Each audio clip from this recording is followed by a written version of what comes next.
আমার ভাইরা, পৃথিবীতে বড় জঙ্গল আছে, নাম তার আমাজন জঙ্গল। এই আমাজন জঙ্গলের ভিতরে আফ্রিকা মহাদেশ, হাজার হাজার একর বিঘে জমি মিলে একটা জঙ্গল। তাম পৃথিবীর সব দেশের জঙ্গলের জীবজন্তু পশু সেখানে ভরা। সব দেশে যত গাছ, সে গাছও সেখানে ভরা। হাজার হাজার একর বিঘে জমি, এই আমাজনের জঙ্গল। একটা নাম আপনারা কম বেশি শুনেছেন।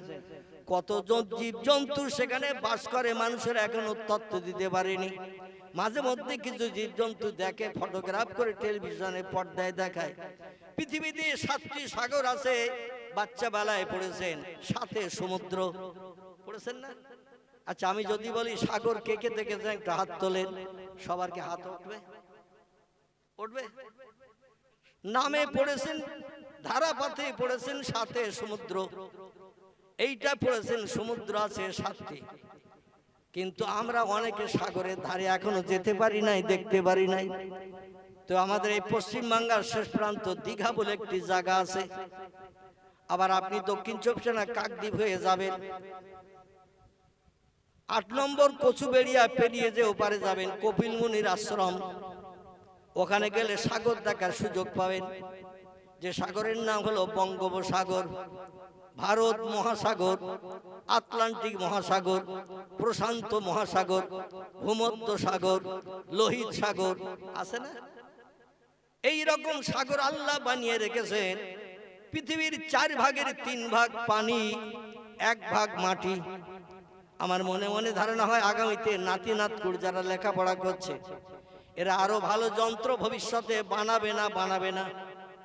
প্রথম মোবাইল মেশিন যখন বেরিয়েছিল, আমার পকেটে আছে মেশিন, এই রকম ধরনের মেশিন। এখন সব এই রকম লম্বা লম্বা মেশিন বেরিয়েছে না বেরোয়নি? আচ্ছা, এই মেশিনে কি ফটো টটো দেখা যায়? এটা কথা বলতে হবে। এতে ফটো দেখা যায়, দূর দূরান্ত থেকে কেউ যদি থাকে তার সঙ্গে বাস্তব চেহারা দেখে গল্প করা যাবে। কিন্তু এখন এই যে টাচ মোবাইল বেরিয়েছে, টাচ আঙুল লাগালি সঙ্গে সঙ্গে অ্যাকশন, বোঝা যাচ্ছে? এই যদি আপনি সামনে ধরেন দিল্লি, বোম্বাই, কানপুর, লখনৌ, ভারতবর্ষের বিভিন্ন অঙ্গরাজ্য, কিংবা Japan, German, England, Holland, Poland, Italy, Brazil, এরকম যে কোনো দেশে, সৌদি আরব, আরব আমিরাত, শাম, সিরিয়া, মরক্কো, ইয়ামান, বিভিন্ন দেশে যদি আপনজন থাকে, আপনি কোড নম্বর দিয়ে, এক একটা দেশের এক একটা কোড নম্বর আছে। আমাদের দেশের কোড নম্বর 0091। কি নাম বললাম? আমাদের দেশের কোড নম্বর 0091। যেখানেই থাকেন না কেন, ওখান থেকে নাম্বারের আগে এই 0091 দিয়ে এইবার নাম্বারটা পুশ করবেন। আপনার কাছে, আপনি এই পশ্চিম বাংলায় থাকেন আর ভারতের যে কোনো রাজ্যে থাকেন, আপনার কাছে ফোন যাবে না? আমাদের পাশে আছে এই পূর্ব দিকে বাংলাদেশ আছে না? ওদের দেশে কথা বলতে গেলে এই 0091 আগে দিয়ে ফোন নম্বর দিলে যাবে? তো কথা বলেন, যাবে না। বাংলাদেশের কোড নম্বর 0088, কোড নম্বর 0088 দিয়ে তারপরে ফোন নম্বর দিতে হবে, দিলে সেখানে ফোনটা যাবে। এখন ঘটনা আমি যেটা বলতে চাচ্ছি সেটা হলো এই, প্রযুক্তি যুগের বিজ্ঞানীরা প্রথম বানিয়েছিল এই রকম মোবাইল। এখন টাচ মোবাইল বেরিয়েছে, টেলিভিশন এখন অকেজো হয়ে গেছে। টেলিভিশন দেখতে গেলে ঘরে ঢুকতে হতো, তারপরে সামনে বসতে হতো। এখন আর টেলিভিশন ঘরে আর চালানোর সময় পাচ্ছে না, পকেটেই টেলিভিশন ভরা। ঠিক বললাম না ভুল বললাম? পকেট থেকে বার করে নিয়েই আপনি খুলবেন মোবাইল, সঙ্গে সঙ্গে দেখবেন আপনার মনের শখ মেটানো ফটোগুলো বেরিয়ে আসবে। আমি এই বাইরের কথা বলবো না, আমাদের বসিরহাটও কয়েকটা সিনেমা হল অকেজো হয়ে গেছে। ঠিক বললাম না ভুল বললাম? খবর অনেকে রাখেন, অনেকে রাখেন না। এই হাসনাবাদ রুটে ময়লা খোলার ওখানে একটা সিনেমা হল ছিল, নাম ছিল তার কি, খোদার কসম আমি একদিনও ঢুকিনি। তবে নামটা আমি আগে বললে বলেন হুজুর তালি গেল বোধহয়, এই জন্য আপনাদের কাছে নামটা জিজ্ঞাসা করলাম। খোদার কসম এই স্টেজে বসে বলছে আমি একদিনও ঢুকিনি। এই সিনেমা হলটির নাম কি একটু বলেন? দেখেছ তো? বাচ্চার খবর দেখেছেন? আহারে, আপনারা তো কথা বলবেন না, এতে কাবে নিয়ত করেছেন, কিন্তু বাচ্চা বলে দিচ্ছে দেবজানি। আচ্ছা, ওটা আছে এখন? আছে? হ্যাঁ নেই। আমাদের বসিরহাট রোড থেকে বেড়াচাপার দিকে যেতে বসিরহাট তীরমণি পার হয়ে যে ডান হাতে একটা সিনেমা হল ছিল না ছিল না ছিল না ছিল না কলেজ পাড়ার আগে, ওর নাম ছিল ফাল্গুনী, আছে এখন আছে। আর একটা সিনেমা হল পূর্বে ছিল ইসামতি নদীর ধারে খেয়াঘাটের কাছে, ছিল না ছিল না, অচল হয়ে রয়েছে, যদিও সেখানে লোকজন যায় না। একটু পেরিয়ে যান দেগঙ্গার কাছে, দেগঙ্গা না দেগঙ্গার কাছের কথা বলতে তোরা যাসনি ওখানে বাবা, শোন ওই দেগঙ্গা স্টপেজের আগে ব্যাকের কাছে ডান পাশে একটা হল ছিল, সিনেমা হল, নাম ছিল তার তারা, তারা কি নাম বলা, তারা। সব নস্বাত হয়ে গেছে, ভেঙে চুরমার করে দিয়েছে হলের মালিকেরা।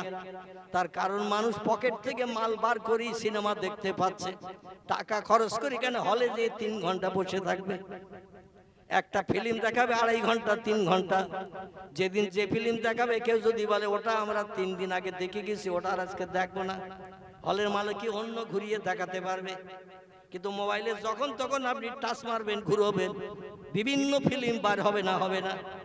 আর এই মোবাইল এখন টেলিভিশনের বাবা হিসাবে বিবেচিত হওয়ার কারণে সিনেমা হলে আর মানুষ যাচ্ছে না, হলের মালিকেরা শুধু প্রহর গুনতেছে, দিন গুনতেছে, আয় তো আর হচ্ছে না, কেউ আর আসে না, ভেঙে ফেলে আবার নতুন করে ব্যবসা শুরু কর।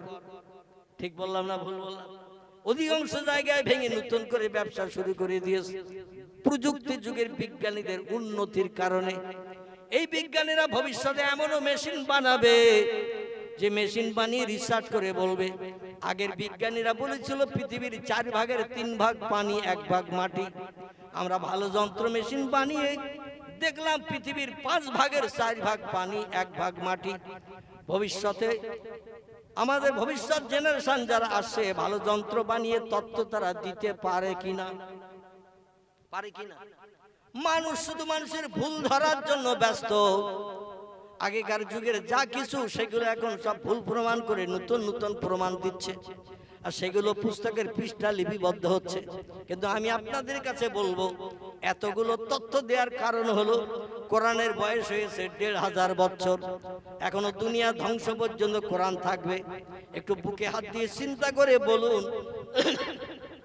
প্রযুক্তি যুগের বিজ্ঞানীরা হাজারো যন্ত্র মেশিন বানানো সত্ত্বেও কিয়ামত পর্যন্ত কোরআনের একটা তথ্য মিথ্যা প্রমাণ করতে পারবে? পারবে? কোরআনের কথা মিথ্যা প্রমাণ করতে পারবে না। সেই কোরআনে আল্লাহ বলছেন, যত সৃষ্টি আমি বানিয়েছি, সূরা 3-এর ভিতরে আল্লাহ বলছেন, সৃষ্টির ভিতরে সেরা করে বানিয়েছি আমি মানুষকে। একটু জোরে বলুন সুবহানাল্লাহ। তাহলে সৃষ্টির ভিতরে সেরা কারা? মানুষ।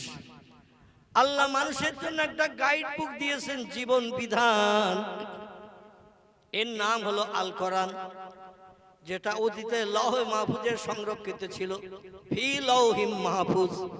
আল্লাহ বলছেন, উম্মতে মুহাম্মাদের কল্যাণের জন্য অতীতকালে তৈরি করে রেখেছিলাম। নবী দুনিয়ায় আসেনি, তাই কোরআন দুনিয়ায় পাঠায়নি। নবীর আসার 40 বছর পরে কোরআনের শুভ সূচনা হয়েছে হেরা পাহাড়ের মাথায়। বিশ্ব নবীর মরণের দিন পর্যন্ত আল্লাহ পাক কোরআন পাঠিয়েছেন জিবরিল আমিন মারফত। কোরআনের শেষ হয়েছে বিদায় হজের দিন আরাফাতের মাঠে। এই বাচ্চা একটু চুপ কর বাপ, বাচ্চা একটু চুপ কর বাপ। আরাফাতের মাঠে নবীর জীবনের বিদায় হজ হিজরির 8 সালে নবী বিদায় হজ করতে এসেছিলেন। ওইখানে জিবরিল আমিন কোরআনের শেষ আয়াতটা নবীর কাছে পৌঁছে দিয়েছিলেন। আমি আয়াতটা একটু বলি, তাহলে আপনাদের তথ্য শুনতে ভালো লাগবে। বিসমিল্লাহির রহমানির রহিম। আকমালতু লাকুম দীনাকুম ওয়া আতমামতু আলাইকুম নি'মাতি ওয়া রাদিতু লাকুমুল ইসলাম দীনা। জোরে বলুন একটু সুবহানাল্লাহ। কোরআনে শুরু হলো হেরা পাহাড়ের মাথায়। কি পাহাড় বললাম? মক্কা নগরীর কাবা ঘর থেকে দক্ষিণ পূর্ব দিকে 6 কিলোমিটার দূর একটি পাহাড় আজও দাঁড়িয়ে আছে, গেলে দেখতে পাবেন। পাহাড়টির নাম জাবালে নূর গারে হেরা। এই পাহাড়টির দুটি নাম, একটি নাম হলো জাবালে নূর, আর পূর্ব যুগের মানুষের দেওয়া নাম ছিল গারে হেরা। এই পাহাড়ে কোরআনের শুভ সূচনা হলো রমজান মাসের। তাফসীরকারকদের মতে কেউ বলেছেন 17 তারিখ, কেউ বলেছেন 25 তারিখ, কেউ বলেছেন 27 তারিখ রমজান মাসের। কারণ আল্লাহ পাক কোরআনও তত্ত্ব কোট করে দিয়েছেন, আমি কোরআন পৃথিবীতে নাজিল করেছি পবিত্র রমজান মাসে। জোরে বলুন সুবহানাল্লাহ। এখন এই রমজান মাসে একটি পবিত্র দিন আছে, ইন্না আনজালনাহু ফি লাইলাতুল কদর ওমা আদরাকা মা লাইলাতুল কদর লাইলাতুল কদরে খায়রুম মিন আলফি শাহর। শেষ পর্যন্ত সূরাটির নাম হলো সূরাতুল কদর। এই সূরা কদরের ভিতরে আল্লাহ বলছেন, আমি আমার বাণী কোরআন, ইন্না আনজালনাহু ফি লাইলাতুল কদর, আমি আমার লৌহে মাহফুজে সংরক্ষিত কোরআন পৃথিবীতে নাজিল করেছিলাম লাইলাতুল কদরের রাতে। আমরা রমজান মাসে লাইলাতুল কদর বলে একটা পবিত্র রাত জানি। এই রাতটা কত তারিখের বলেন তো? টক্কর বলেন, এই রাতটা কত তারিখের রাত রমজান মাসের? 27। এত দেরি হলো বলতে? 27 রমজানের কদরের রাত। এটাকে আমরা রমজান মাসের সবথেকে দামি রাত হিসাবে মর্যাদা দিয়ে থাকি। কিন্তু পয়গম্বর মুহাম্মদ রাসূলুল্লাহ বলছেন, রমজানের শেষ দশকে বিজোড় যে কটা রাত আছে, খুব ভালো করে শুনুন, রমজানের শেষ দশকে মানে 20 থেকে 30, এই শেষ দশকে বিজোড় রাত যে কটা আছে, ওই রাতে তোমরা কদরের রাতের অন্বেষণ করো। কারণ বিজোড় রাতের কোন একটা রাত আল্লাহ পাক তার আসমানি রহমত উম্মতে মুহাম্মাদের জন্য পৃথিবীতে বর্ষণ করে থাকেন। জোরে বলুন একটু সুবহানাল্লাহ। কিন্তু আমরা একাধারে বিশ্বাস করে নিয়েছি যে 27 তারিখের রাত হলো কদরের রাত, ওই দিন একটু রাত জাগবো, ওই দিন একটু নফল নামাজ পড়বো, ওই দিন একটু কবর জিয়ারত করব। আর যে কটা রাত আছে 21, 23, 25, 27, 29, কটা হলো? 21, 23, 25, 27, 29, কটা হলো? 5টা। এই 5টার ভিতরে আমরা একটা রাত পছন্দ করে নিয়েছি, আর 4টে আমরা গুদম ঘরে ফেলে রেখে দিয়েছি। এই আজ যে 4টি রাত আছে, এই রাতে কেউ কোনোদিন আমরা রাতও জাগি না, নফল নামাজও পড়ি না, কবর জিয়ারত করতেও যাই না। আল্লাহর কাছে কোনোদিন রাতের গভীরে দোকানে হাত তুলে চোখের দুফোঁটা পানি ফেলে আল্লাহর কাছে জীবনে সুখ শান্তি কিছু চাই না। আল্লাহ বলছেন, পবিত্র রাত আমি তোমাদের জন্য রমজান মাসে দান করলাম। এই রাতে যে বান্দা চোখের পানি ফেলে আমার কাছে কিছু চাইবে, আমি আল্লাহ তারে বঞ্চিত করব না। কোরআনে ওয়াদা করেছি, ইন্নাল্লাহা লা ইউখলিফুল মিআদ, আমি যত ওয়াদা করেছি আমার একটা ওয়াদা অতীতে ভঙ্গ করিনি, বর্তমানও করছি না, ভবিষ্যতেও করব না। যত ওয়াদা কোরআনে করেছি, ইন্নাল্লাহা লা তুখলিফুল মিআদ, আমি একটা ওয়াদা কোনোদিন ভঙ্গ করিনি আর করব না। জোরে বলুন একটু সুবহানাল্লাহ। তবে 27 তারিখের রাত জেগে ইবাদত করবেন, হাত তুলে দোয়া করবেন, আমি আপত্তি করছি না। কিন্তু এই রাতটা যে কদরের রাত, এটা কিন্তু সঠিক নয়। এই জন্য 21, 23, 25, 27, 29 এই 5টা রাত একটু জাগার চেষ্টা করবেন। কারণ কিয়ামুল লাইল আর সাওমুন নাহার হাদিস শরীফে দুটি তথ্য এসেছে, খুব ভালো করে শুনুন। একটা হলো কিয়ামুল লাইল, রমজান মাসে তোমরা দাঁড়িয়ে দাঁড়িয়ে নামাজ পড়ো রাত্র দ্বীপ্রহরের পর থেকে নিয়ে ফজরের আজানের আগ পর্যন্ত। এই সময়টাকে আল্লাহ কোরআনের 15 পারা একটি সূরা কোট করেছেন। সূরাটির নাম দিয়েছেন সূরাতুল বনি ইসরাইল। কি নাম বললাম? একটু কথা বলে, সূরা বনি ইসরাইল। আচ্ছা, শুধু কোরআনের কথা তত্ত্ব দিতে আপনাদের অসুবিধা হচ্ছে? যদি বলেন অসুবিধা হচ্ছে হুজুর, তাহলে আমি লম্বা কেচ্ছা বলবো, আমার আগের বক্তা যেমন বলছিলেন। লাভবানি তেমন কিছু হবে না। সত্য কোরআনের কথা শুনবেন, মগজে একটু চিন্তা করবেন। তাহলে ভবিষ্যতে একটু লাভ পাওয়া যাবে বলে আশা করা যায়। আর কোরআনের একটা অক্ষর পড়লেই 10টা সওয়াব হবে। যে লোকটা একটা অক্ষর শুনবে তারও নসিবে 10টা সওয়াব হবে। জোরে বলুন একটু সুবহানাল্লাহ। তাহলে কোরআন বলা ভালো না খারাপ? হাদিস পড়া ভালো না খারাপ? সত্য কথা শুনতে অনিচ্ছা যাদের আছে, আমি বুঝবো তাদের ইমানে খাতরা আছে, শয়তান তাদের বেড়া জালে ঘিরে ফেলেছে। কারণ কোরআনের সত্য কথা শুনতে যারা অনীহা প্রকাশ করবে, যারা মনে করবে যে ওয়াজ ভালো হচ্ছে না, এর দরকার নেই, হুজুর দোয়া করে দিন, আমি বলবো তাদের ইমানের খাতরা আছে। কারণ কোরআন হলো পৃথিবীতে সেরা সত্য কথা। এই সত্য কথা শুনিয়ে যারা মগজে একটু চিন্তা ভাবনা করবে, আল্লাহর অফুরন্ত রহমত তাদের জন্য বর্ষিত হবে। ভবিষ্যতে যেদিন বাপ ছেলের হবে না, ছেলে বাপের হবে না, মা মেয়ের হবে না, মেয়ে মায়ের হবে না, ভাই ভাইয়ের হবে না, বোন ভাইয়ের হবে না, আপনজন বন্ধু বান্ধব কেউ কারো হবে না। কোরআনের সেদিন জবান আল্লাহ খুলে দেবেন। কোরআন বলবেন আমার বন্ধু যাচ্ছে জাহান্নামে আর আমি আপনার জান্নাতে যাব। আল্লাহ আমি আমার বন্ধুরে নিয়ে জান্নাতে যেতে চাই। সেদিন কোরআনের দাবি আল্লাহ পছন্দ করে আপনার আমার মতো গুনাহগার জাহান্নামীকেও আল্লাহ জান্নাত হালাল বানিয়ে দেবেন। জোরে বলুন একটু সুবহানাল্লাহ। আমার ভাইরা, কেচ্ছা যদি শুনতে চান আমি নিয়ে আসছি সামনের দিকে, একটুখানি ধৈর্য ধরেন। আল্লাহ পাক রব্বুল আলামিন বললেন, ও আমার বান্দা বান্দিরা তোমরা শোনো, পৃথিবীর সেরা সৃষ্টি শোনো। মান আমানা বিল্লাহ, আমারে তোমরা দেখতে পাবে না, না দেখে আমারে স্রষ্টা বলে মান্যতা দিতে হবে, বিশ্বাস করতে হবে। 2 নম্বর হলো আল ইয়াউমুল আখির, পরকাল বলে আমি লম্বা জিন্দেগি বানিয়েছি, জিন্দেগির শেষ নাই। পূর্বে একটা প্রশ্ন করেছিলাম আপনাদের কাছে, মনে আছে কিনা?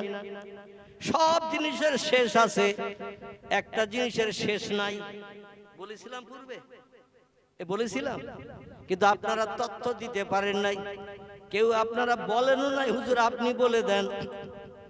সব জিনিসের শেষ আছে, একটা জিনিসের শেষ নাই, সেটি হলো মরণের পরে আল্লাহ হাসরের মাঠে হিসাব নিকাশ করে যে যেখানকার অধিবাসী হবে, 2টি দল হবে। একটি দল হবে জান্নাতি, একটি দল হবে জাহান্নামী। যারা আল্লাহর কোরআনের মান্যতা দেয়নি, কোরআন মোতাবেক চলেনি, মুয়াজ্জিন আযানে কান দেয়নি, রমজানের রোজা রাখেনি, সুদের ব্যবসা করেছে, মদ খেয়েছে, নারীর ইজ্জত লুণ্ঠন করেছে, গরিব এতিমের হক ফাঁকি দিয়ে খেয়েছে, কোরআন যেগুলো নিষেধ করেছে এগুলো সে বাস্তব জীবনের উদ্যান করে চলেছে, এদের জন্য ঠিকানা হবে জাহান্নাম। আর কোরআনের নির্দেশ মেনে পৃথিবীতে যে চলেছে, কোনো মেয়ের দিকে আর চোখে তাকিয়ে দেখেনি, কোনো নারীর ইজ্জত লুণ্ঠন করেনি, বিধবার দরজার কড়ায় রাজ্যটা যে নাড়া দেয়নি, কোনো গরিব এতিমের হক ফাঁকি দিয়ে খায়নি, সিনেমায় যে যায়নি, যাত্রা যে দেখেনি, যে লোকটি সুদের ব্যবসা করেনি, মদ যে লোকটি খায়নি, এগুলো হলো কোরআনের বিধান মেনে চলা। এদের জন্য ঠিকানা হবে জান্নাত। বাংলায় যারে বলা হয় স্বর্গ। কি বলা হয়? স্বর্গ, জান্নাত। জাহান্নামে যারা যাবে, আল্লাহ কোরআনে সূরা বাকারায় বলছেন লা ইয়ামুতু ওয়ালা ইয়াখরুজ ফিহা, জাহান্নামের অগ্নিকুণ্ডে যারা দগ্ধ হবে ওখানে কোনোদিন তাদের মরণ হবে না। এখানে মরণ নাই, মরণ হলো সব সৃষ্টির একবার, সেই মরণ হলো পৃথিবীর মরণ। এই পৃথিবীতে সব সৃষ্টির মরণ হবে একবার। এই মরণের পরে আল্লাহ কোরআনে সূরা বাকারায় বলছেন সুম্মা ইউহয়িকুম, তোমাদের মরণের পরে আবার জিন্দা করব, জিন্দা করা হবে। কোরআনে আর কোথাও বলা হয়নি সুম্মা ইউমিতুকুম, জিন্দার পরে আবার মরণ হবে, এমন কথা টোটাল কোরআনে ভিতরে কোথাও নাই। মানে ওই জিন্দার পরে হলো চিরজীবন্ত। জাহান্নামে পূর্বে যারা তারা থাকবে জিন্দা, জান্নাতে যে সুখ ভোগ করবে যারা তারা থাকবে জিন্দা। এর শেষ নাই। কোটি কোটি কোটি কোটি কোটি কোটি বছর ধরে জান্নাতীরা জান্নাতে সুখ ভোগ করবে, কোটি কোটি কোটি কোটি কোটি কোটি বছর ধরে জাহান্নামে দগ্ধ হবে যারা, মরণ তাদের হবে না। কারণ ওই যে জীবন্ত জীবন দেয়া হয়েছে মরণের পর, আর মরণ হবে না। এই জিনিসের শেষ নাই। জোরে বলুন একটু আমিন। যখন মরণ আর হবে না, সেখানে আমরা সুখ চাই না অশান্তি চাই, সুখ চাই না দুঃখ চাই।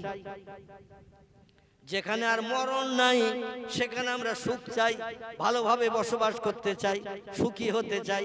এটা চাই না, চাই না? আল্লাহ বলছেন তাই যদি চাও তাহলে চারটে কাজ করো।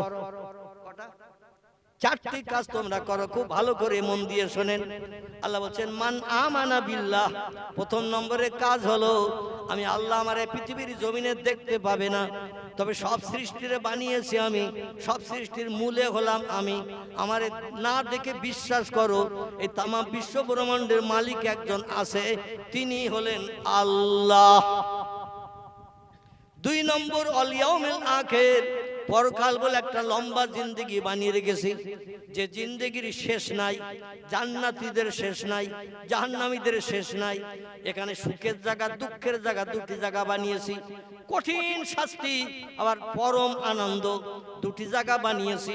দুনিয়ায় বেঁচে থাকতে দেখতে পাবে না, তোমরা না দেখে যদি বিশ্বাস করতে পারো তাহলে দুই নম্বরের কাজ তোমাদের করা সম্ভব হলো। এখনো বাকি কটা? কটা বললাম? চারটে। কটা বললাম? চারটে কাজ করেন আয়াতে আল্লাহ চারটে কাজের কথা বলেছে। আমি দুটির কথা বললাম, এখনো দুটি বাকি, ওই দুটি বলে নেই। এবার একটু কেসা কাহিনীর দিকে যাব আপনাদের মনোসন্তুষ্টের জন্য। যদি আমার ইচ্ছা ছিল টোটাল বক্তব্য শেষ পর্যন্ত আমি কোরআন হাদিসের কথাই শুধু বলবো, কিন্তু একেবারে পাড়াগাঁও এলাকা তো, এই জন্য পরিবেশ বুঝে বক্তৃতা করতে হয়, ঠিক কি না? এই জন্য আমাকে একটু নিয়ে যেতে হবে ওই দিকে, যেদিকে গেলে আপনারা খুশি হবেন। আলহামদুলিল্লাহ। আল্লাহ বলছেন ওয়া আমিলা সালেহান, 3 নম্বর। ক নম্বর? 3 নম্বরের কাজ হলো আমারে না দেখে বিশ্বাস করো, 1 নম্বর।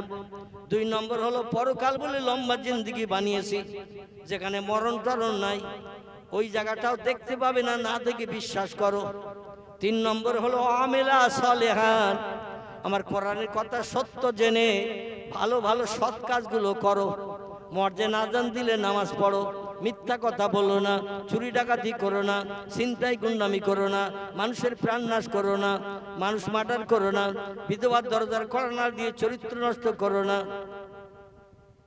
কোন ছোট ছোট বাচ্চাদের বাপ মা হারা এতিম বানিও না, মদ খেও না, সুদের ব্যবসা করো না, সিনেমা যাত্রায় যেও না, এই সমস্ত খারাপ কাজগুলো করো না, বরং ভালো ভালো কাজগুলো করো। আমলে সালেহা, ভালো ভালো কাজগুলো করো। আর একটা কাজ বাকি আছে, সেটা এবার বলবো, হয়ে গেছে 3টি।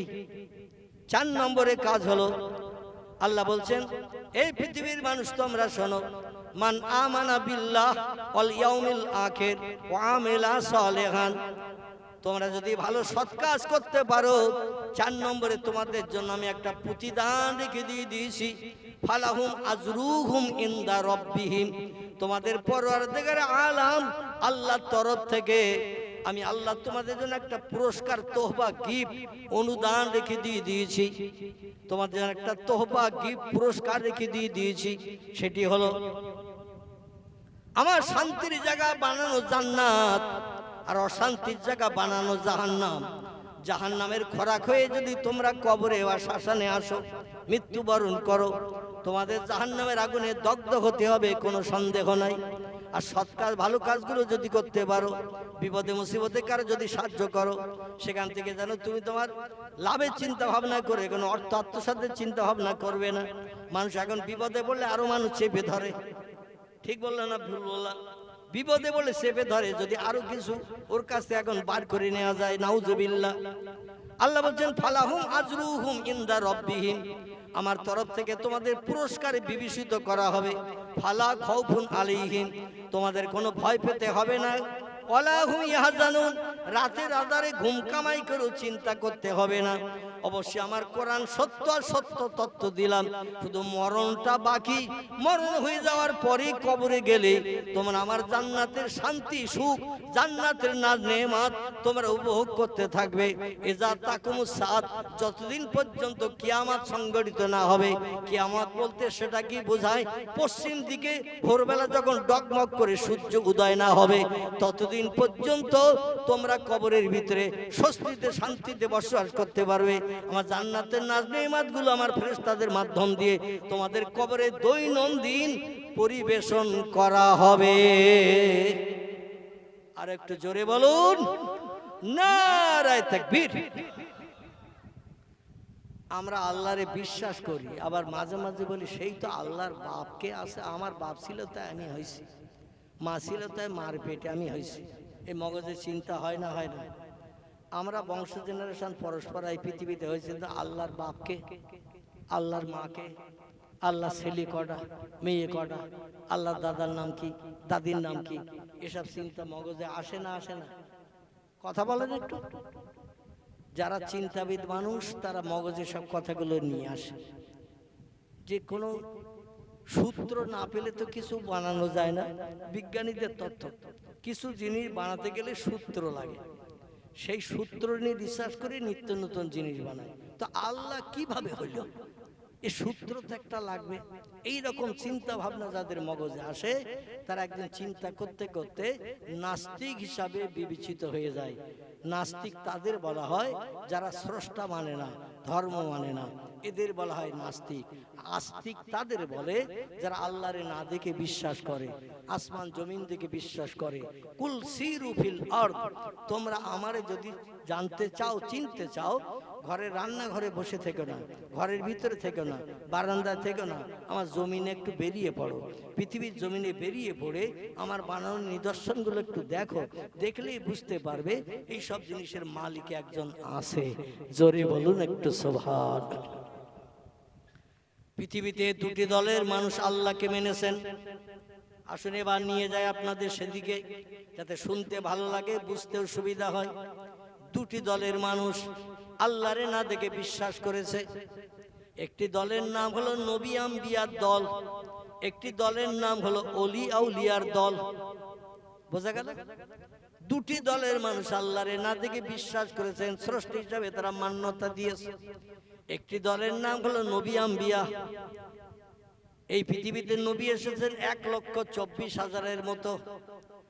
আদম নবী, শীষ নবী, নূহ নবী, ইব্রাহিম নবী, ইসমাইল নবী, ইসাক নবী, ইয়াকুব নবী, ইউসুফ নবী, দাউদ নবী, সুলাইমান নবী, মুসা নবী, হারুন নবী, হুদ নবী, লূত নবী, সালেহ নবী, জাকারিয়া নবী, ইহয়া নবী, আইয়ুব নবী, ইউনুস নবী, শুআয়ব নবী, ইলিয়াস নবী, এমন করে ওজাইর নবী, ঈসা নবী, মুহাম্মদ রাসূলুল্লাহ হলেন সব নবীদের শেষ।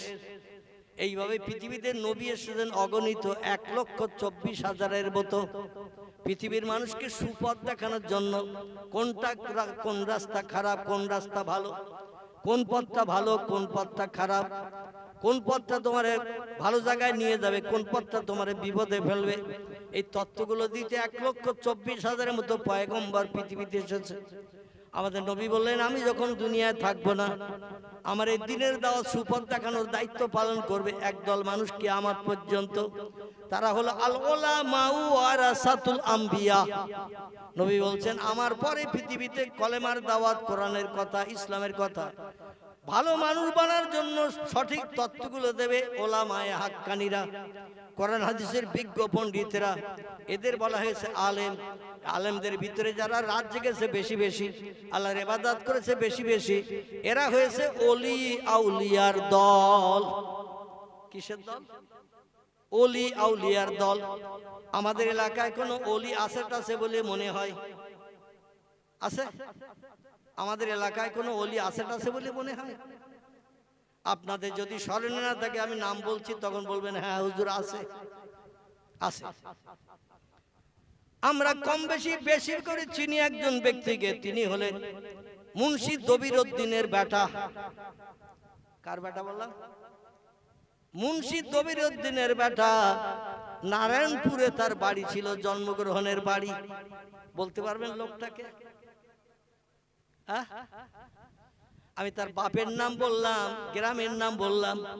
গ্রামের নাম নারায়ণপুর, তার বাপের নাম হলো মুন্সি দবিরউদ্দিন। ছেলেটার নাম বললে আপনার সবাই বললেন হুজুর চিনি, তার নাম আল্লামা রুহুল আমিন রাহমাতুল্লাহ আলাইহি। চেনেন তো নাকি? আল্লামা রুহুল আমিন রাহমাতুল্লাহ আলাইহি আমাদের এলাকায় ওলি হিসাবে তিনি বিবেচিত না অনবিবেচিত? তিনি ওলি হিসাবে বিবেচিত না অবিবেচিত? কথা বলেন একটু। বিবেচিত। আমাদের বাদামতলা আস্তানে একজন আল্লাহর ওলি কবরস্থানে আছেন, নাম তার শাহ আলী বা শাহ ওলি রাহমাতুল্লাহ আলাইহি। পশ্চিমী দেশের মানুষ, যার কবরের পশ্চিম গায়ে বাঘেরও কবর দেয়া রয়েছে। গেছেন কোনোদিন? রজার ভিতরে ঢুকেছেন? বাঘের কবর দেখেছেন? আমার মনে হয় অনেকে এখনো ঢোকেননি ওর ভেতরে। ওনার কবরের পশ্চিম গায়ে বাঘের কবর দেয়া রয়েছে। কেন বলুন তো? উনি যতদিন বসিরহাট এলাকায় দিনের কাজ করেছিলেন, ততদিন উনি বাঘ ওনারে পিঠে করে নিয়ে বেরিয়ে মানুষের ঘরের দরজায় নিয়ে গিয়েছিল কলেমার দাওয়াত দিতে। এখন আমরা কি বাঘের পিঠে চেপে কলেমার কথা বলতে যেতে পারবো? কথা বলে পারবো? ইনি ছিলেন ওলি। তাহলে ওলি কাদের বলে আর নবী কাদের বলে একটুখানি তত্ত্ব দিয়ে বা নিয়ে যাচ্ছে ওনাদের জীবনীতে। আমার ভাইরা, আমাদের এই বসিরহাট এবং বারাসাত সাব ডিভিশনের ভিতরে মাঝপজিশন হাড়োয়া বলে একটা জায়গা আছে, শুনেছেন তো না? হাড়োয়া নদীর ধারে একজন আল্লাহর ওলি ব্যক্তির কবর আছে, নাম তার শাহ সুফি আব্বাস আলী ওরফে গোরা চাঁদ রহমাতুল্লাহ আলাইহি। নাম শুনেছেন? ইনি ইয়ামান দেশের মানুষ। কোন দেশ বললাম? ইয়ামান দেশের মানুষ। কলেমার দাওয়াত দিতে আমাদের দেশে এসেছিলেন। উনি কবরস্থ হয়ে আছেন এই হাড়োয়া নদীর কিনারায়। বারাসাতে একজন আল্লাহর ওলি ব্যক্তি কবরস্থ আছেন, শাহ একদিল রহমাতুল্লাহ আলাইহি। নাম শুনেছেন? বারাসাতে একদিল রহমাতুল্লাহ আলাইহি। বসিরহাট আল্লামার ওস্তাদ পীর সাহেব ছিলেন যিনি, তিনি আমাদের হুগলি জেলার ফুরফুরা জমিনে কবরস্থে আছেন। নাম তার আবু বকর সিদ্দিক আল কোরাইশি রাহমাতুল্লাহ আলাইহি। এনারা ছিলেন ওলির তবকার মানুষ। আর নবীর নাম আমি পূর্বে বলেছি। এই দুটি দলের মানুষ আল্লাহরে আপন বানিয়েছিলেন রাত জেগে জেগে।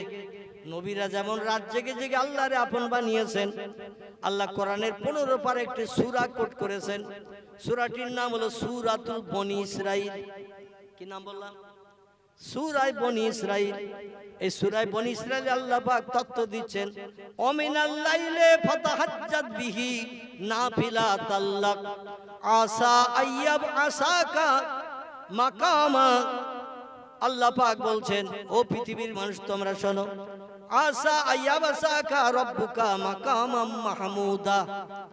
আমাকে যদি আপন বানাতে চাও, রাত্র দ্বীপ্রহরের পরে একটু বিবি বাচ্চার মায়া ছাড়ো, শান্তির সজ্জা বিছানায় লাথি মারো, ঘুমকে হারাম করো, যাই নামাজে খাড়া হয়ে যাও, দাঁড়িয়ে যাও। যত সময় মুয়াজ্জিনের আজান ফজরে না শুনবে, আসসালাতু খায়রুম মিনান নাওম, এই আজান যত সময় না শুনবে, তত সময় আমার ইবাদতে নফল ইবাদতে মত্ত হও। এই নামাজটির নাম আল্লাহ কোরআনে কোট করেছেন ফাতাহাজ্জাত বিহি। এই ফাতাহাজ্জাত শব্দটি হলো আরবি শব্দ, এর বাংলা অর্থ হলো তাহাজ্জুদের নামাজ। কিসের নামাজ বললাম? 5 ওয়াক্ত তাই হয় না, তারপরে রাত জেগে তাহাজ্জুদ আমরা কেউ পড়ি বলে মনে হয়।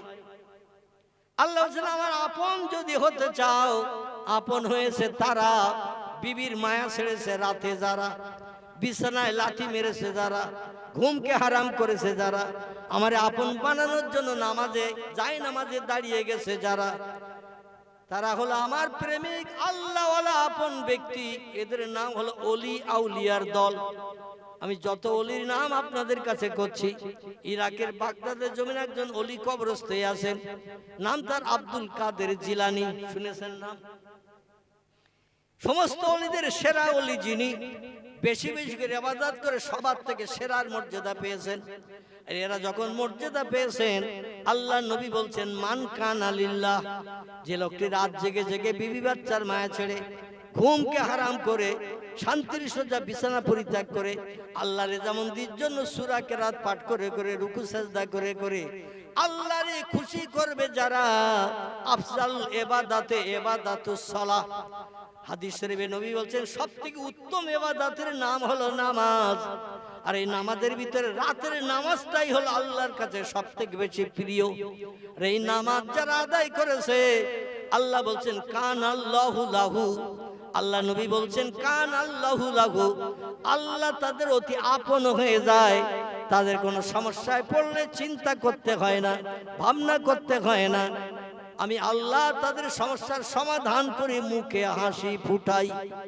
জোরে বলুন একটু সুবহানাল্লাহ, নারায়ে তাকবীর। আল্লামা রুহুল আমিন রাহমাতুল্লাহ আলাইহি, উনি আসামের গৌহাটিতে প্রোগ্রামে গেছেন দাদা হুজুরের সঙ্গে। দাদা হুজুর মানে আবু বকর সিদ্দিকুল কুরাইশি, ফুরফুরার পীর সাহেবের নাম। আসাম, আসাম নাম শুনেছেন? আমাদের পশ্চিমবাংলার উত্তর দিকে আসাম, ত্রিপুরা। ওই আসামে জলসা গেছেন। আসামের রাজধানী হলো গৌহাটি। ও গৌহাটি থেকে সাইটের দিকে এখনো পর্যন্ত বড় বড় ঝোপঝাড় জঙ্গল এবং পাহাড় ঘেরা দেশ। আমি অদম বাস্তবে দেখেছি। এবছরও আবার যাব দুবার আসামে। ত্রিপুরায় যাব 3 বার, এই নভেম্বরে যাব, ডিসেম্বরেও যাব। যাই হোক, আমি যেটা দেখেছি বাস্তব তথ্য আপনাদের কাছে দিচ্ছি। ঘন জঙ্গল গৌহাটিতে যে পার্শ্ববর্তী এলাকায় প্রোগ্রামে গেছেন।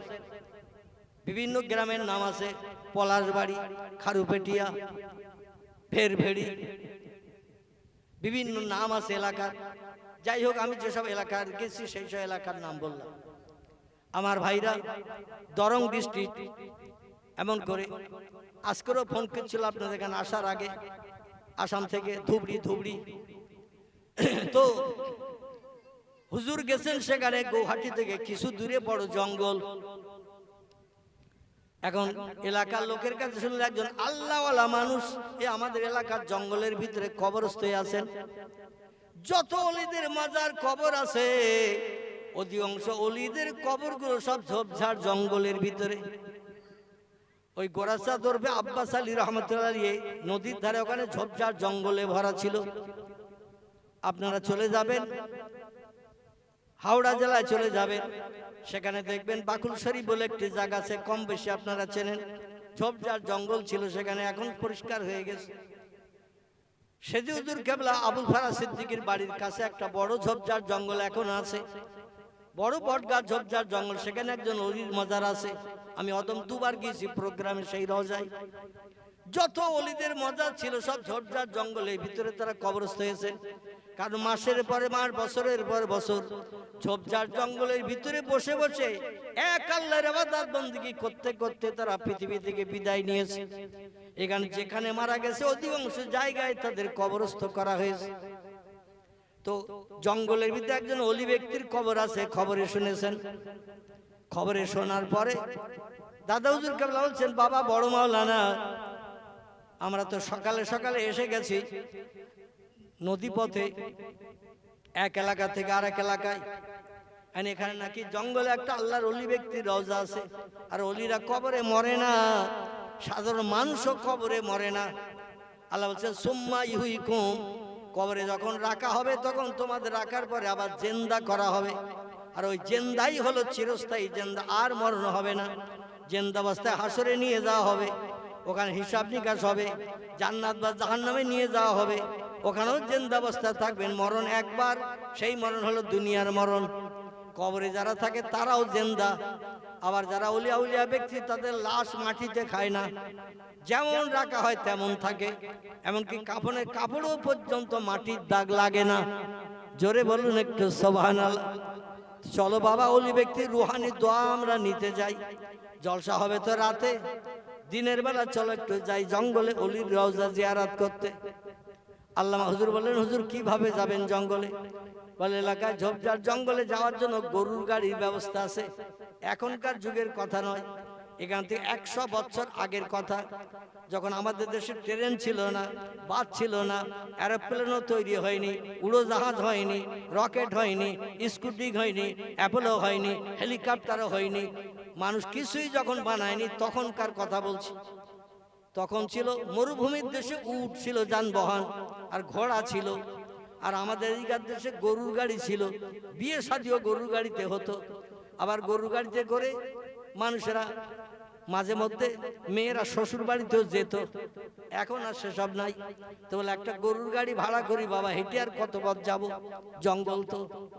গরুর গাড়ি একটা ভাড়া করা হয়েছে, গরুর গাড়ি। তো জঙ্গলের ভাড়া আপ ডাউন মজুরি দিতে হবে 20 টাকা। এখনকার 20 টাকা না, এখান থেকে 110-20 বছর আগের কথা বলছি, তখন 20 টাকা ভাড়া দিতে হবে। কারণ জঙ্গলে নিয়ে যাবেন, তাই হিংস্র জীবজন্তুর ভয়টাই আছে, এই জন্য একটু মজুরি বেশি দিতে হবে। পীর সাহেব কেবলা বললেন, বাবা 20 টাকার নিচে তো গাড়োয়ান রাজি হচ্ছে না। বলে হুজুর দেখেন কি করবেন? বলে বাবা অন্তত ওলি ব্যক্তির রওজাটা জিয়ারত করে আসি, লাভ হবে, লস হবে না। তো 20 টাকা ভাড়া ঠিক করে নিয়ে 2 জন ব্যক্তি, সই গাড়ি আমাদের দেশে ছিল না, সফর সই গাড়ি, আগে গরু গাড়ি ছিল না, সই গাড়ি, মেয়েদের শ্বশুর বাড়ি নিয়ে যাওয়া, শ্বশুর বাড়িতে বাবার বাড়ি নিয়ে আসা, দেখবেন সই গাড়িতে ঢেকে নিয়ে আসে। আর এখন যদি কেউ রিস্কায় নিয়ে যান, একটু কাপড় দিয়ে ঢেকে, মেয়েরা উঠবে রিস্কায়? একটু কথা বলেন, উঠবে? ছিল, গাড়ি ছিল, তখন রিস্কায় করে মেয়েদের কাপড় দিয়ে ঢেকে নিয়ে যাওয়া হতো। এখন যদি মেয়েদের বলা হয় রিস্কায় করে চলো, কাপড় দিয়ে ঢেকে নিয়ে যাব, তোমার যাতে কেউ না দেখে, তুমি যাতে কারো দেখতে না পাও, মেয়েরাও রিস্কায় উঠবে? বরং বলবো 3 চাকার গাড়ি আর একটা আনো, ভ্যান। কি ভ্যান? যাতে ওই ভ্যানে বসে যেতে পারি, রাস্তায় যত লোক আসবে তত লোক আমিও দেখবো, তারাও আমার দেখবে। ভবিষ্যতে আবার কি হবে না হবে সেটা পরের বিষয়। এখন আর ঢাকা গাড়িতে কেউ যেতেও চায় না। তো ঢাকা গাড়িতে করে 2 জন উঠলেন, সই গাড়ি, সফর গাড়ি। কোন জায়গায় বলে সফর, আমাদের দেশে বলতো সই গাড়ি, বলতো না? ঢাকা একটা করে কভার গরু গাড়িতে লাগিয়ে নিয়ে যেত। আমাদের বাড়িতে ছিল, এখন আর নাই, শেষ হয়ে গেছে। আমাদের নিজেদের বাড়ি ছিল, ছোটবেলা আমি দেখেছি। আমার বাপ দাদা গরু গাড়ি চালাতেন, কম বেশি আপনারা হয়তো জানলেও জানতে পারেন। সারা জীবন গরু গাড়ি চালিয়েছে, নাঙল চষেছে, মাঠে জমি জায়গা নাঙল চষে চাষবাস করে সংসার চালিয়েছে। আমি সেই ঘরের অধম। তো যাই হোক, চলতে চলতে চলতে চলতে গুরু শিষ্য 2 জন সইয়ের ভিতরে বসা, ওনাদের গল্প চলছে, শরীয়তি গল্প, ইসলাম শরীয়তের গল্প গুজব চলছে। আর গাড়োয়ান গাড়ি চালিয়ে নিয়ে যাচ্ছে। রওজার পাশে যে গাড়োয়ান বলে দেবে, হুজুরা নামবে, কবর জিয়ারত করবে, সূরা ফাতিহা, সূরা ইখলাস, দোয়া দরুদ শরীফ পাঠ করবে। আল্লাহর ওলির কবরের ধারে দাঁড়িয়ে আল্লাহর কাছে দোয়া চাইবেন, ওলির রুহানি দোয়া চাইবেন, যাতে আল্লাহ তাদের নসিবে আরো কিছু বরাদ্দ করেন।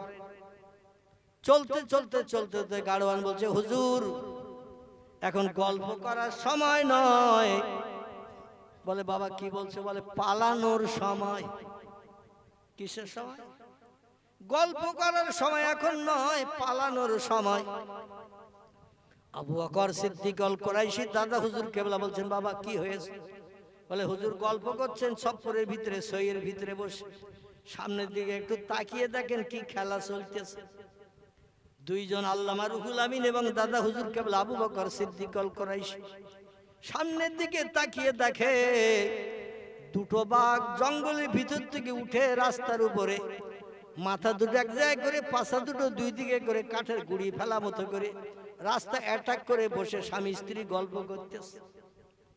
স্বামী স্ত্রী, পুরুষ এবং নারী, 2 জন বাঘ, বাঘ বাঘিনী, 2 জন গল্প করছে, মুখ 2টো এক জায়গায় দিয়ে। জঙ্গলে তো লোকজন চলে না, এই জন্য তারা রাস্তার উপরে বসে পাছা 2টো 2 দিকে দিয়ে কাঠের গুড়ি ফেলে, যেমন মাঝে মাঝে গাড়ি ঘোড়া আটকিয়ে ছিনতাইকারীরা গাড়ি ছিনতাই করে, ঠিক এই রকম অবস্থা। বলছে হুজুর এখন আমারে খাবে কি, আমার গরু 2টো খাবে, এই নিয়ে আমি বড় দুশ্চিন্তায়। আল্লাহর ওলি বলছেন, বাবা এরকম রাস্তায় কি বাঘ থাকে নাকি? বলে হুজুর থাকে না, তবে আজকে তো দেখছি আছে। বলে এখন কি করা যাবে? বলে হুজুর এখন ফিরে চলে যেতে হবে, তাও বাঘ ছাড়বে কিনা জানি না। কারণ বাংলা একটা প্রবাদ আছে, বাঘের দেখা আর সাপের লেখা। কারো তকদিরে যদি সাপে কাটা লেখনি থাকে, ও 3 তলার মাথায় দরজা জানলা সব লাগিয়ে রাখলো, সাপ কোন চালা দিয়ে ঢুকবে তার ঠিক ঠিকানা পাবেন না। দেখবেন প্রতি ঘরের অন্তত ছোট্ট একটা ছিদ্র কোন কোনায় রাখা হয় পানি টানি বার করার জন্য, রাখা হয় না? ঘরের নিচের দিকে কোন এক কোনার দিকে দেখবেন একটা ছোট ছিদ্র রাখা হয়, ঘরটা ধোয়া টোয়া হয়ে গেলে পানি টানিগুলো বার করার জন্য বেরিয়ে যায়, এরকম ছিদ্র রাখা হয়। এইরকম ছিদ্র দিয়েও প্রয়োজনে তারা ঢুকে, যে সাপে দংশন যদি তকদিরে লেখা থাকে ও সাপে সে দংশন করবে, যত তালার মাথায় আপনি থাকেন। আর কারো তকদিরে যদি লেখা থাকে বাঘের পেটে কবর, ও হাজার চেষ্টা করলেও রক্ষা হবে না। পাড়ার লোক যাচ্ছে জঙ্গল দেখতে, আপনার ইচ্ছা ছিল না জঙ্গল দেখার, কথাও শোনেনি, হঠাৎ শুনেছেন চার দোকানে বলছে অমুক অমুক যাচ্ছে, তুই যাবি নাকি? বলে পয়সা করি নেই। বলে আমি ধার দেবান, চল পরে আমার শোধ করে দিস। ওর পয়সা নেই, যাবে না, কিন্তু একজন বন্ধু বলছে আমি ধার দেবান, পরে শোধ করিস। তুই যদি দিস তাহলে আমি যাবান, আমার একটা টিকিট করিস। আসলে ওর তকদিরে বাঘরে খাবে, এই জন্য লোকের কাছ থেকে টাকা ধার করে নিয়েও চলে যাচ্ছে জঙ্গল দেখতে। মাঝে মাঝে জঙ্গলে মধু ভাঙতে যায়, গোল কাটতে যায়। সবাই কি মধু আর গোল কেটে বাড়ি ফিরতে পারে? পারে? মাঝে মধ্যে গোল কাটতে যে মধু ভাঙতে যে জনম জনম বাঘের পেটে কবর হয়ে যায়। কারণ বাঘ যদি একবার কোনো ব্যক্তির দিকে মহব্বতের নজরে তাকায়, আমি সেই খোদার কসম খেয়ে বললেও অত্যুক্তি হবে না, বাঘ যদি একবার কারো দিকে মহব্বতের নজরে তাকায়, একটু জীবনের শখ মেটানোর জন্য, মানুষের গোশত খাওয়ার জন্য, মানুষের মাংস খাওয়ার জন্য, 50টা লোক যদি তারে ঘেরাও করে রাখে, বাঘ অন্য কারো ধরবে না, ও যারে নজর করে তাকিয়েছে তারই ধরবে। এটা হলো বাঘের গুড হ্যাবিট বলেন আর ব্যাড হ্যাবিট বলেন। ওর ভালো অভ্যাস আর খারাপ অভ্যাস বলেন, যারে পছন্দ করবে তারই ধরবে, অন্য কারো ধরবে না। নদীতে যখন সাঁতার দিয়ে এপার থেকে ওপারে যায়, এপার থেকে নিরিখ করে ওই গাছটার ওখানে যেই উঠবো, ওই নিরিখ করে যায়। এখন স্রোতের ঢেউ, তরঙ্গের ঢেউ, স্রোত যদি খুব দ্রুত হয়, মাঝে মাঝে ও সাঁতার কেটে যাচ্ছে, স্রোতের ঠেলে নিয়ে গেছে কিনারার কাছে কাছে, যেয়ে দেখে সে গাছটা তো ওই অনেক দূরে, আমি তো এসেছি অনেক পিছনে, ও আবার ফিরে চলে যাবে ডাঙায়। ডাঙার কাছাকাছি গেছে, উঠবে না ডাঙায়, ও আবার ফিরে যাবে সেই পূর্বের জায়গায়, যে আবারও ওখান থেকে আবার নতুন করে রওনা দেওয়া শুরু করবে। এটা হলো ওদের নিশানা। নিশানা ভর ওরা চলে, নিশানা ছাড়া চলে না। এখন হুজুর বলছেন, দাদা হুজুরকে বলছেন, বাবা এখন কি করবে বলো? বলে হুজুর এখন ফিরে যাওয়া ছাড়া কোনো উপায় নাই। বলে কত পথ এসেছো বাবা? বলে 3 ভাগের 2 ভাগ এসেছি, 1 ভাগ বাকি। বলে তাহলে তো আমরা জঙ্গলের সে অলি রওজার কাছাকাছি এসে গেছি। বলে হ্যাঁ। তাহলে 3 ভাগের 2 ভাগ পথ আসলাম, 1 ভাগ বাকি, এখন ফিরে যাব বাবা? বলে যদি ফিরে যাবেন না, তোমার গরু দুটো খাওয়াবেন, আর গরু দুটো খেয়ে যদি ওরা এখনো কিছু খাওয়ার চিন্তা ভাবনা নেয়, শেষ পর্যন্ত আমারে খাবে কিনা তা কেরা জানে। আপনার তো সইয়ের ভিতরে আছেন, আপনাদের দেখতে পাইনি বাঘ, আর আমি সামনে বসে গাড়ি চালাচ্ছি, গরু চালাচ্ছি, বাঘ তো আমার দিকে নজর করে তাকাচ্ছে। 2টো বাঘ, আর 2টো এসে যদি আলম করে আমার ওপরে গরুর গাড়িতে এসে পড়ে, আমারে ছিঁড়ে টুকরো টুকরো করে খেয়ে হাড্ডি কোন দিকে ফেলবে তার তো ঠিক ঠিকানা নাই। পীর সাহেব কামলা বলেন, বাবা বড় মাওলানা রুহুল আমিন, এখন কি করা যাবে বাবা? বলে হুজুর আপনি থাকতে আমি কোন রকম তথ্য দেব না, আপনি আমার সঙ্গে আছেন আর আমি কোনো তথ্য দেব এটা আমি পছন্দ করি না। আপনি যেটা পছন্দ করেন আমি সেই পছন্দে একমত। জোরে বলুন একটু সুবহানাল্লাহ। দাদা হুজুর বলেছে, বাবারা আমার বাড়ির সামনে পুকুরটায় পানা শ্যাওলা ভর্তি হয়ে গেছে, পানি আর দেখা যাচ্ছে না, পানির কালার রং পাল্টে গেছে, দুর্গন্ধ ছুটতেছে, পানা শ্যাওলা পানা শ্যাওলা। আমাদের দিকটাও পুরো শ্যাওলায় ভর্তি হয়ে গিয়েছিল, পৌরসভা থেকে আবার এই শ্যাওলা তুলে এখন পরিষ্কার করা হয়েছে, পুরো দিক ভর্তি হয়ে গেছে, পানি ওই রকম নোংরা হয়ে গিয়েছিল, মাছও মরতে শুরু করেছিল।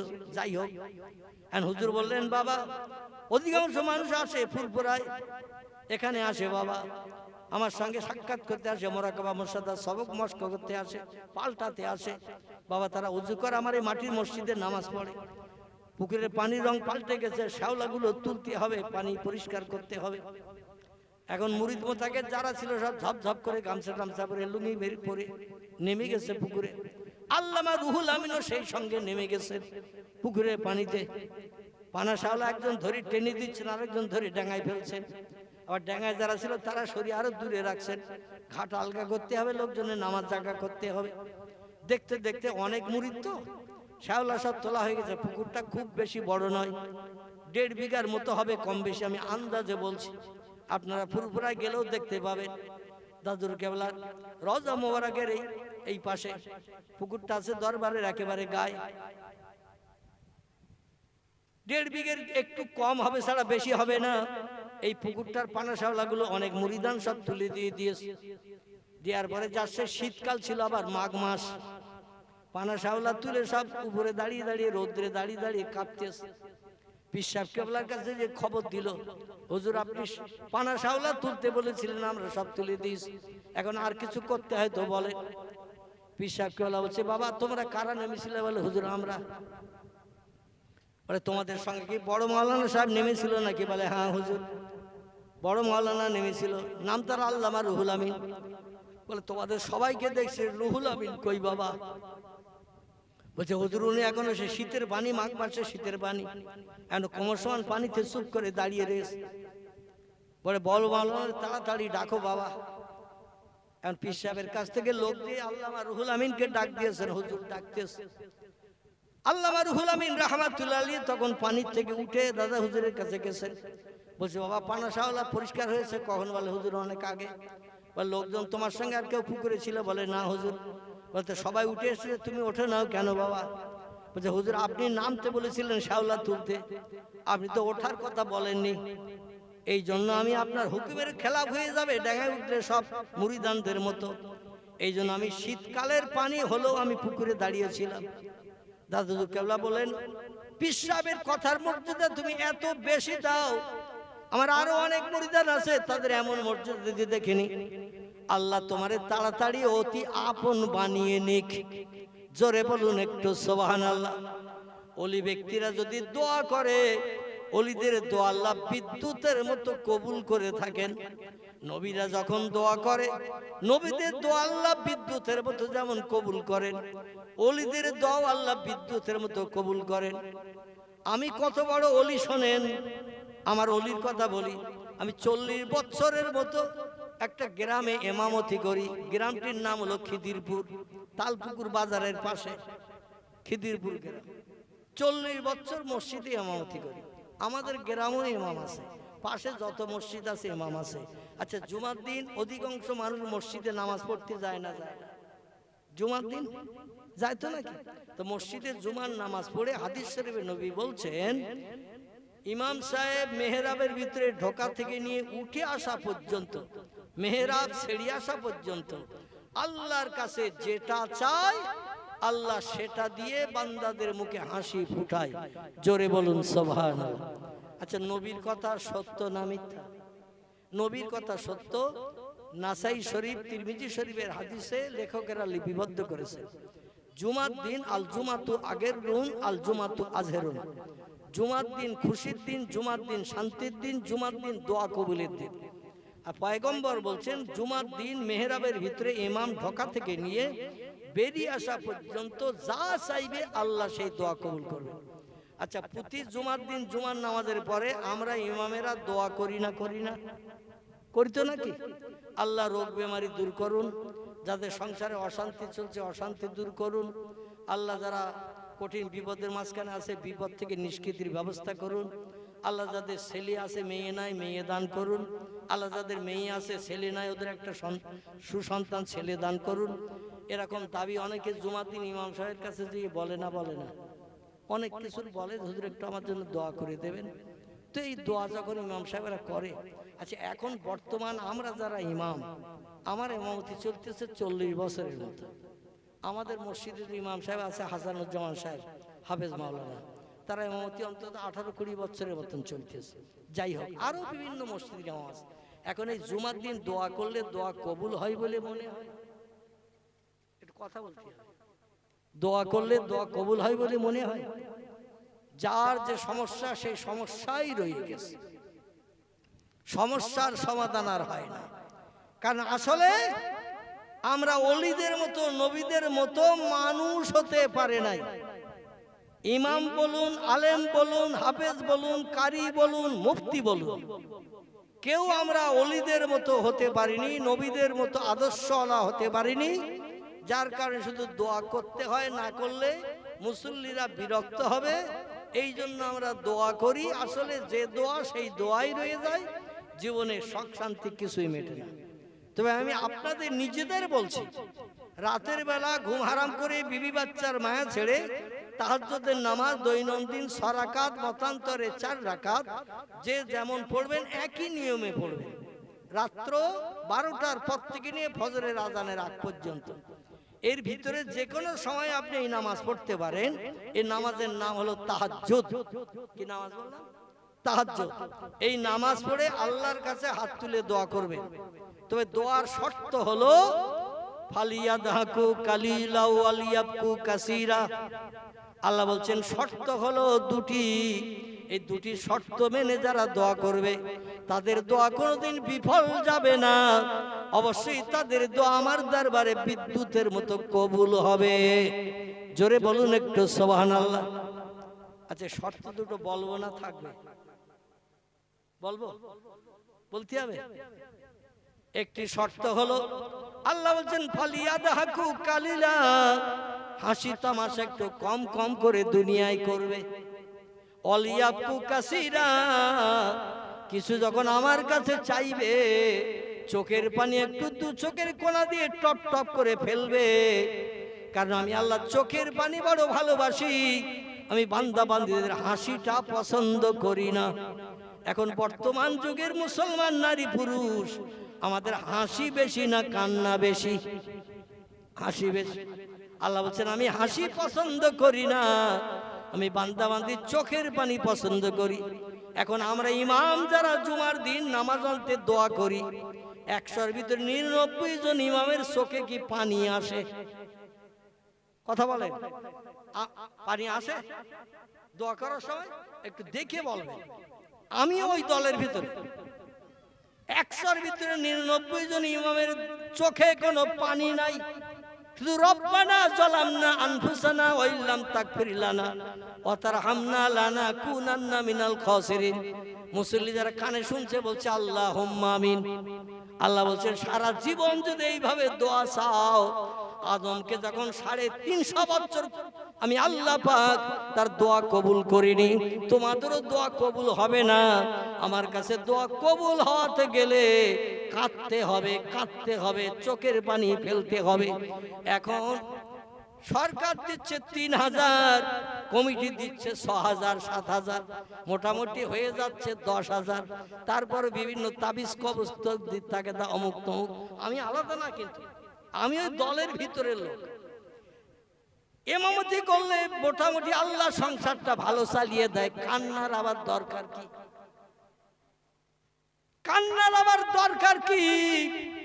আল্লাহ বলছেন কাঁদো, বেশি বেশি করে কাঁদো, হাসো কম।